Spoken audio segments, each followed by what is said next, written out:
Unit 15. Saying what other people do. Bonjour. This time you'll be learning how to talk about what other people do. Sounds like the recipe for a good gossip. Yes, or simply telling people about the other members of your family, what they do and what they're like. Last time we found out how to give personal details about ourselves. How did you say, I live in London, for example? J'habite à Londres. But what if you were talking about your sister? Elle habite à Londres. Or your boyfriend? Il habite à Londres. So far, so good. No new verb endings to remember. Because habite stays the same whether it's je, il or elle. Not like nous habitons. Or vous habitez. You try. I speak is je parle. Je parle français. What if your granny speaks French? Say she speaks French. Elle parle français. And your brother? Say he speaks French. Il parle français. If you're talking about more than one person, it still sounds the same. Though it's spelt differently. So, for they speak French, it's ils parlent français. Or elles parlent français if they're all women. So, how do you know if they are saying he speaks French or they speak French? You don't, though usually you'll know who you're talking about anyway. In the written form, il and elles, meaning they, have an S on the end. And there is one case when you can tell the difference in the spoken form. That's when the verb starts with a vowel or H. In that case, the S of il, I-L-S, gets carried over and pronounced. Il habite. He lives. Ils habitent. They live. This time, we'll hear some recordings of people talking about their family. First, Annick talked to Madame Cortet from Dijon. Let her set the scene. Dialogue 1. Nous sommes chez Monsieur et Madame Cortet, à Dijon. Ils habitent une très grande maison rue de Metz. Hear it? Ils habitent. Ils habitent une très grande maison. Just as well. You'll see why in a moment. What do the Cortet do with their time? Écoutez. Monsieur Cortet est médecin à l'hôpital et professeur à la faculté. Madame Cortet reste à la maison. Monsieur Cortet really has two jobs. Il est médecin, He's a doctor. and he teaches in the Faculty of Medicine as well.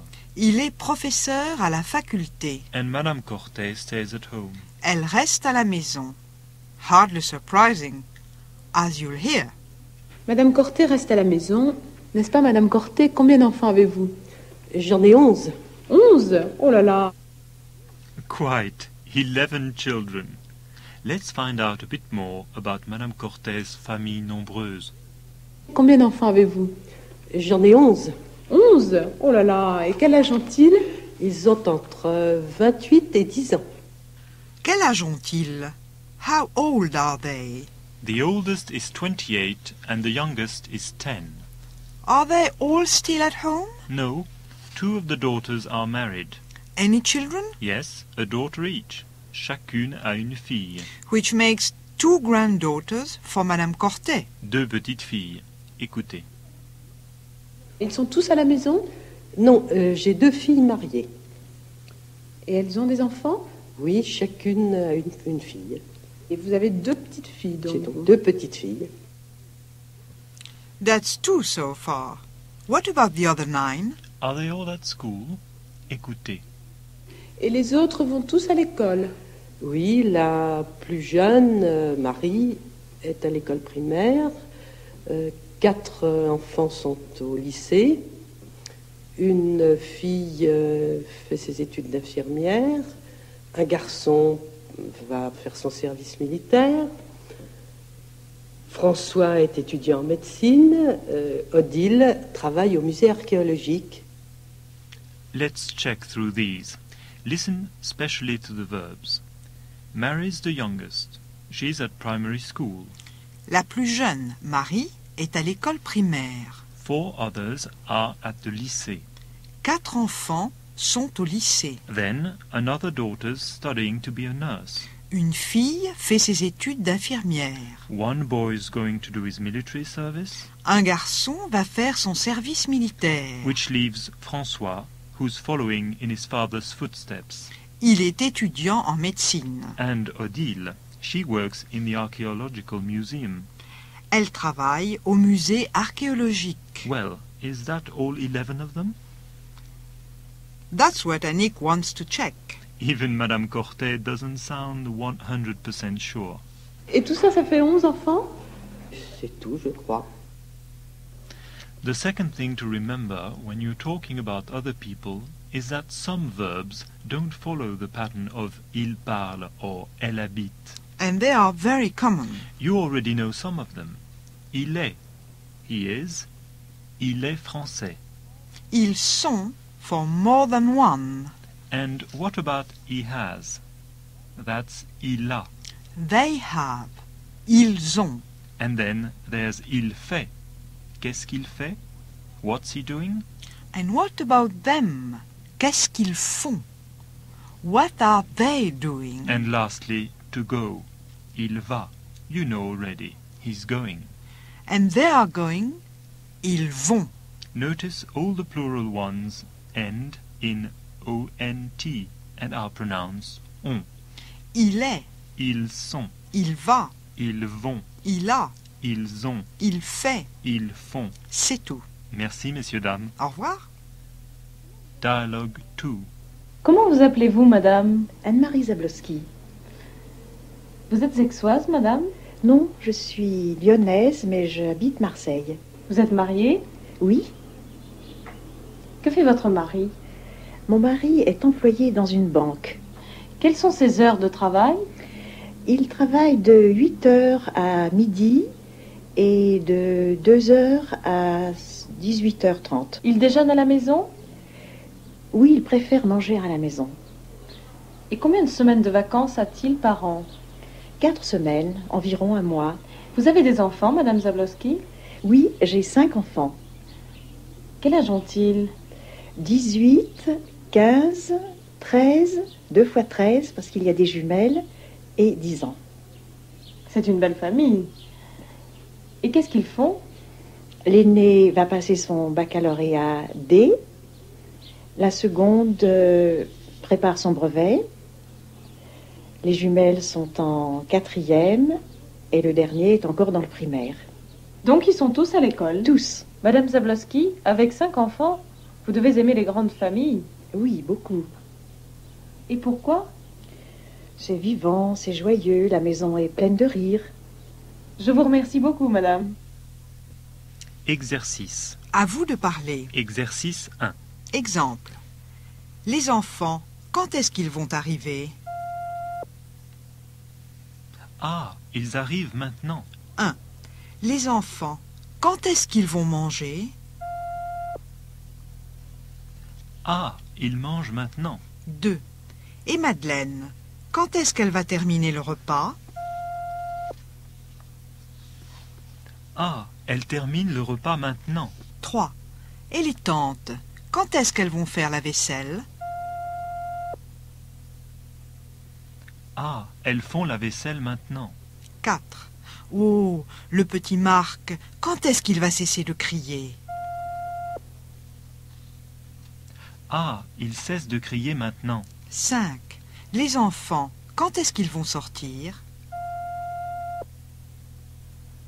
Ah, ils sortent maintenant. 6. Et la tante Constance, quand est-ce qu'elle va être prête? Ah, elle est prête maintenant. Exercice 2. Exemple. Marc est très intelligent. Et Jean-Louis? Ils sont intelligents tous les deux. 1. Marie-Claude est très active. Et Sylvie? Elles sont actives toutes les deux. 2. Jean-Louis fait des études. Et Marc? Ils font des études tous les deux. 3. Sylvia parle anglais. Et Jean-Louis? Ils parlent anglais tous les deux. 4. Marie-Claude va en Italie. Et Sylvie?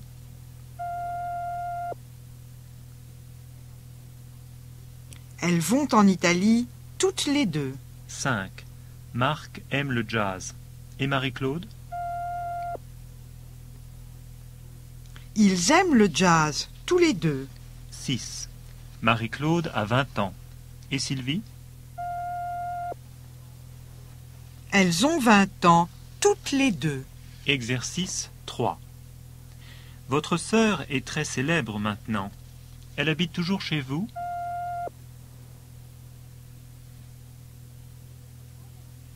Oui, mais elle n'est pas à la maison maintenant. Elle est en vacances. C'est un voyage spécial?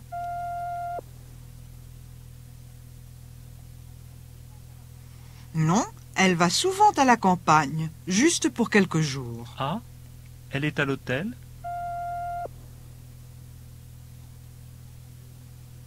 Non, ma famille a une petite maison à la campagne. C'est loin?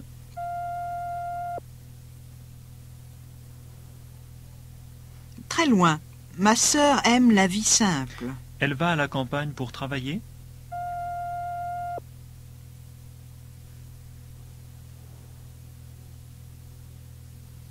Oh, elle travaille toujours. Elle préfère la campagne. C'est une question de calme. Et qu'est-ce qu'elle fait maintenant? Elle commence un autre livre. Ah oui? Quel est le titre de ce livre? Je ne sais pas, c'est un secret. C'est quel type de livre? Un roman? Non, c'est un livre d'histoire. Tiens, c'est intéressant. Vous savez quel est le sujet de ce nouveau livre? C'est la vie de Madame de Montespan. Intéressant. Voulez-vous me donner l'adresse de votre maison? Je voudrais aller voir votre sœur. Non, c'est impossible. Elle n'aime pas la publicité et elle déteste les journalistes. End of taped exercises for Unit 15.